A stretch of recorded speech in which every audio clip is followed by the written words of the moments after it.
चलिए साथियों, आपका एक बार फिर से स्वागत है मैथ्स फाउंडेशन पॉइंट गोटन 01 की लाप्लास ट्रांसफॉर्मेशन के पार्ट नंबर 12 में। साथियों, आज के सेशन में हमें जो आपको सामने दिखाई दे रही है थ्योरम, ये प्रूव करेंगे और इस पर बेस्ड एक बहुत ही धाकड़ क्वेश्चन है, इसको सॉल्व करेंगे। ये दोनों ही जो यूनिवर्सिटी के एग्जाम्स और कंपटीशन के एग्जाम में उनमें अक्सर पूछे जाते हैं और बहुत ही महत्वपूर्ण सवालों में से हैं, जिसका हम लोग बिल्कुल आसानी से हल करेंगे। साथियों, आपको ऐसा दिया हुआ है कि if Laplace of F of T equals to F of S होता है, ऑब्वियस है ये इस फंक्शन को लाप्लास की टर्म में ऐसा लिखता है, कई बुक्सों में एफ ऑफ पी से लिखा हुआ होगा। लेकिन कब? कि जब किसी फंक्शन की लिमिट आपको दी हुई है 0 से t और उसका इंटीग्रेशन किया हुआ है और उसके बाद उसका लाप्लास ट्रांसफॉर्मेशन निकालना होता है, तो वो उस फंक्शन के लाप्लास ट्रांसफॉर्मेशन के अंदर s या p से डिवाइड करने के बराबर होता है। ये चीज हम प्रूव करेंगे। तो चलो देखिए, सॉल्यूशन के अंदर हम लोग ऐसा मानते हैं। सबसे पहले हम जानते हैं कि लाप्लास ऑफ एफ ऑफ जो टी है बेटा, वो होता है एफ ऑफ एस के इक्वल। Equation number first. अब मैं ऐसा मान रहा हूं, मैंने ये जो फंक्शन दिखाई दे रहा है अंदर वाला, इस पूरे को जी ऑफ टी मान लिया। जी ऑफ टी क्या है? 0 से टी एफ ऑफ यू और डी यू, ये पूरा जी ऑफ टी है। अब एक चीज, इसको प्रूव करने के लिए हमें किसी न किसी फॉर्मूले या किसी न किसी थ्योरम की हेल्प लेनी पड़ेगी। तो उस फॉर्मूले को प्रूव करने के लिए हमें कौन सी थ्योरम की हेल्प लेनी पड़ेगी, वो चीज हमें मालूम होनी चाहिए। सबसे पहले मैं ये जानता हूं कि जी डेस टी का जब आपको लाप्लास फाइंड आउट करना होता था, उस समय ये आता था एस जी ऑफ एस के। एस जी ऑफ एस मतलब लाप्लास ट्रांसफॉर्मेशन के अंदर आ गया वो, और माइनस या जी ऑफ जीरो को आपको वहां से सब्ट्रैक्ट करना होता था। तो इसका हम लोग यूज करेंगे। इसका यूज करने के लिए आपको इस जी ऑफ टी से पहले तो जी ऑफ जीरो लाना पड़ेगा, ठीक है, और उसके बाद इस फॉर्मेट के हेल्प से हम लोग इसको सॉल्व कर लेंगे। अब देखिए, आपको फाइंड आउट क्या करना है कि सर हमें ये फाइंड आउट नहीं करना है, इसका लाप्लास ट्रांसफॉर्मेशन फाइंड आउट करना है। तो वो भी हो जाएगा बेटा, उसमें तो कुछ है ही नहीं। या इस तरफ आप जैसे ही लाप्लास लगाओगे तो ये Laplace of G of T बन जाएगा, और इस तरफ आपके जो क्वेश्चन में रिक्वायर्ड है लाप्लास ऑफ, ये हो गया 0 से टी एफ ऑफ यू और डी यू। जो थ्योरम में रिक्वायर्ड है वो चीज इधर पड़ी है, मतलब इसका लाप्लास ट्रांसफॉर्मेशन निकालते ही ये थ्योरम अपने आप प्रूफ हो जाएगी। तो चलिए, जी ऑफ टी इक्वल्स टू आपके पास क्या है? 0 से टी और एफ ऑफ यू और डी यू। इसमें मैं इसको इक्वेशन 2 नेम दे दो। इस इक्वेशन 2 में सबसे पहले टी इक्वल्स टू 0 पुट करो आप। तो 0 पुट करते ही ये हो जाएगा आपके पास जी ऑफ 0, और ये हो जाएगी 0 से 0 एफ ऑफ यू और डी यू। आप इस फंक्शन का इंटीग्रेशन करके और लोअर लिमिट और अपर लिमिट जब दोनों बराबर हो जाएगी तो उस स्थिति के अंदर इसकी वैल्यू क्या हो जाएगी? 0। ये चीज क्लियर है। अब हम लोग जी डेस टी फाइंड आउट करें तो जी डेस टी क्या होता है बेटा? डी बाई डी टी, और ये हो जाएगा 0 से टी और एफ ऑफ यू और डी यू। इतनी सी बात ही है। अब एक काम कीजिए, ये वाला जो मैटर है, दोनों तरफ आप इसका लाप्लास ट्रांसफॉर्मेशन ले लो। तो लाप्लास ट्रांसफॉर्मेशन के अंदर आप देखोगे कि ये हो गया लाप्लास ऑफ जी डेस टी, बस इतनी सी बात ही है। इक्वल्स टू ये क्या बन गया? ये हो गया Laplace of D by D T और 0 से टी एफ ऑफ यू और डी यू, बस ये बात है। अब इसका आपको लाप्लास फाइंड आउट करना है, तो उस स्थिति में आप इसको देखिए, आप लोग क्या लिखोगे? पहले तो ये फॉर्मेशन है, इसमें ये फॉर्मूला लगा देते हैं हम लोग। तो ये फॉर्मूला लगाएंगे तो ये क्या बनेगा? S G of S, S G of S, और फिर ये हो गया माइनस का जी ऑफ 0, बस इतनी सी बात ही है। अब क्या करना है, ये जो फंक्शन था 0 से T F of U D you, इस पूरे को हम लोग क्या करें, जैसे नया कोई फंक्शन मान लेते हैं, ठीक। तो अब ये जो फॉर्मेट दिया हुआ है ये अपने लिए समस्या उत्पन्न कर रहा है। तो समस्या क्या उत्पन्न कर रहा है? जैसे 0 से T F of U D U D by D T है, तो इस पूरे को आप लोग एक नया फंक्शन मान लो एफ ऑफ टी यहाँ पर, ठीक है। ये हमने मान लिया इसको एफ ऑफ टी, और उस एफ ऑफ टी को ला करके और इसकी जगह यहाँ रख दो। तो ये लाप्लास के अंदर आपके पास क्या हो जाएगा? F of T. और हम जानते हैं Laplace of F of T है वो बेटा एस एफ ऑफ एस की टर्म में, सॉरी एफ ऑफ एस की टर्म में खुलता है। क्लियर है? तो इसको लिख दिया हमने एफ ऑफ एस, और इधर क्या पड़ा है? S G of S, S G of S. G of 0 की वैल्यू 0 हो गई, तो यहां क्या बचा अपने पास? G of S equals to 1 upon S और F of S. G of S किसको माने थे? G of S means Laplace of G of T, यही बात है। तो Laplace of G of T equals to हो गया 1 अपॉन एस और F of S. G of T किसको माने थे? जी ऑफ टी ये पड़ा अपने पास 0 से T F of U D you को माने थे। तो ये हो गया अपने पास लाप्लास ऑफ, लिमिट हो गई 0 से टी, ये हो गया अपने पास एफ ऑफ यू और डी यू। क्लियर है? और इसकी वैल्यू किसके इक्वल आ गई? 1 अपॉन एस और एफ ऑफ एस के, जो कि हमें प्रूफ करनी थी। Hence proof. कितना सिंपल था, समझ में आया कि नहीं आया? कि सर बिल्कुल समझ में आ गया। चलो इस पर बेस्ड एक क्वेश्चन करते हैं हाथों हाथ, जो कि अच्छा, इस पर बेस्ड क्वेश्चन क्या है? बहुत इंपॉर्टेंट है।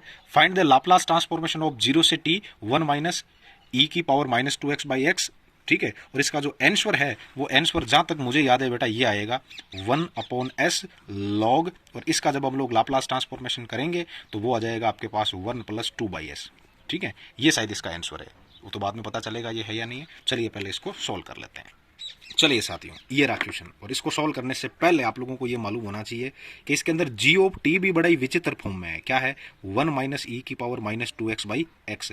इसको सॉल्व करने के लिए, इसका लाप्लास फाइंड आउट करने के लिए भी हमें क्या करना होगा? एक फॉर्मेशन लगानी पड़ेगी, थ्योरम लगानी पड़ेगी। थ्योरम में हमने ये पढ़ा था कि लाप्लास ऑफ कहीं पर भी F of T by T आ जाता था, तो जो एफ ऑफ टी का लाप्लास होता था, हम लोग उस जिसको लिखते थे एफ ऑफ एस से, उस एफ ऑफ एस का डीएस के रेस्पेक्ट आपको इंटीग्रेशन करना होता है और फिर लिमिट लगानी होती है एस से इन्फिनिट। ये चीज आपको मालूम होनी चाहिए। तो कहने का मतलब अपने पास देखो जी ऑफ टी इक्वल्स टू ये बन रहा है F of T by T, यही बात है। तो एफ ऑफ टी क्या है बेटा?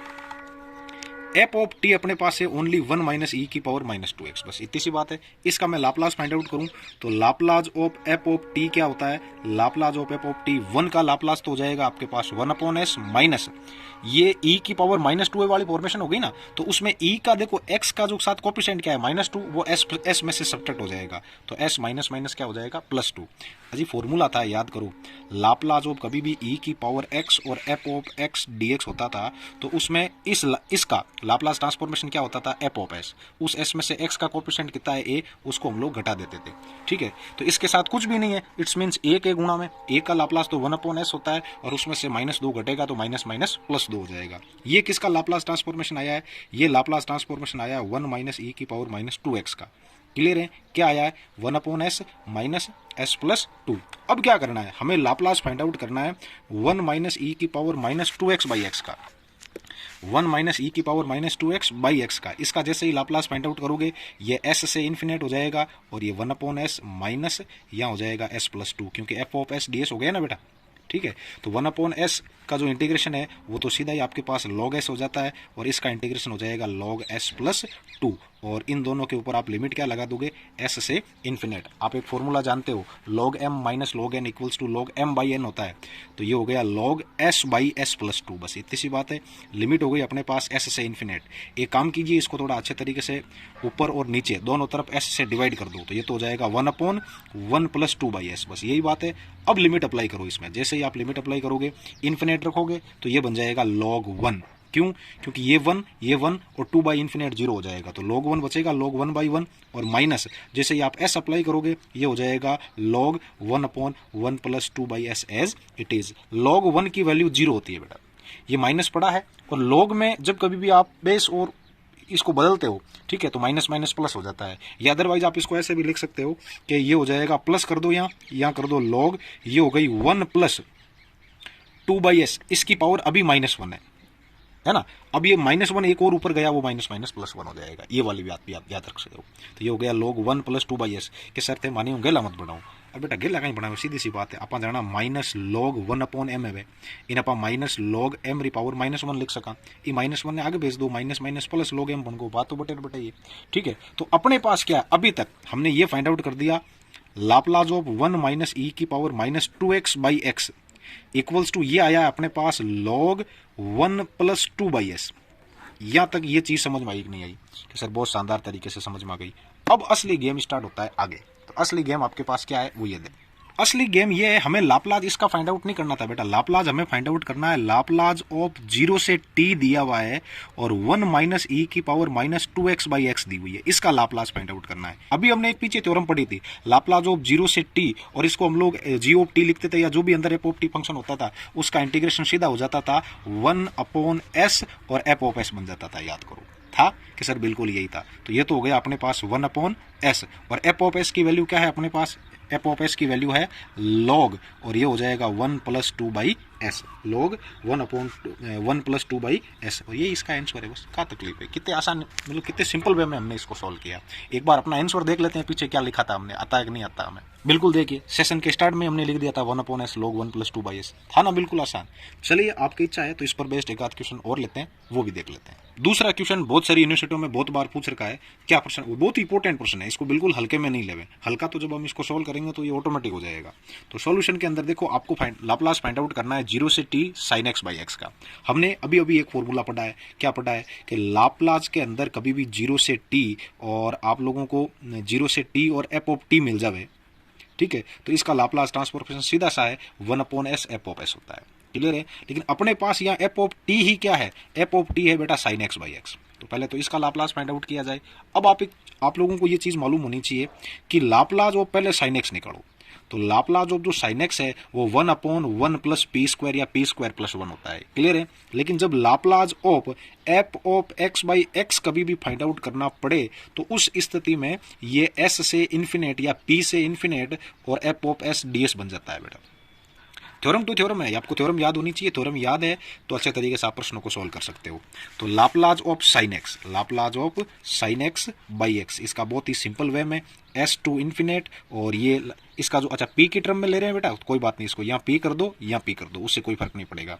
तो ये हो जाएगा आपके पास पी टू इन्फिनेट, और ये हो गया 1/1 प्लस पी स्क्वायर, और किसके रेस्पेक्ट, डीपी के रेस्पेक्ट। तो इसका जो इंटीग्रेशन है वो आप आसानी से जानते हो, टेन इनवर्स पी होता है। टेन इनवर्स पी में जब लिमिट आप 0 से इन्फिनेट करोगे तो ये हो जाएगा, इन्फिनेट करोगे तो टेन इनवर्स इन्फिनेट है वो पाई/2 की वैल्यू होती है, और माइनस जब पी लिखोगे तब ये टेन इनवर्स पी रहना है।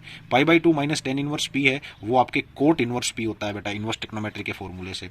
और tan inverse P cot inverse P है, उसको आप लोग चाहो तो टेन इनवर्स 1/p लिख सकते हो। ये किसका लाप्लास ट्रांसफॉर्मेशन आया है, साइन एक्स बाई एक्स का, जिसको आप लोग एफ ऑफ एस भी बोल सकते हो। यदि इस पूरे फंक्शन को हमने स्टार्ट के अंदर एफ ऑफ टी माना था, ठीक है, तो ये एफ ऑफ टी है। तो लाप्लास ऑफ, अब मैं यहां लिख सकता हूं Laplace of F of T क्या आएगा, वो आएगा आपके पास टेन इनवर्स 1/p। बस ये इतनी सी बात है, टेन इनवर्स 1/p। अब असली गेम शुरू होता है यहां से।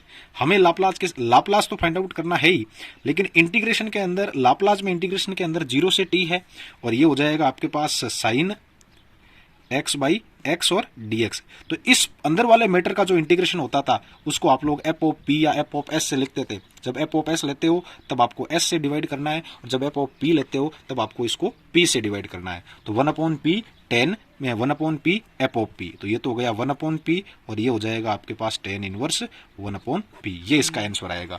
कई बुक्सों में इसको ऐसा भी लिखा हो सकता है 1/s, और यहाँ कोट इनवर्स p भी रख सकता है वो, तो भी उससे घबराना नहीं है।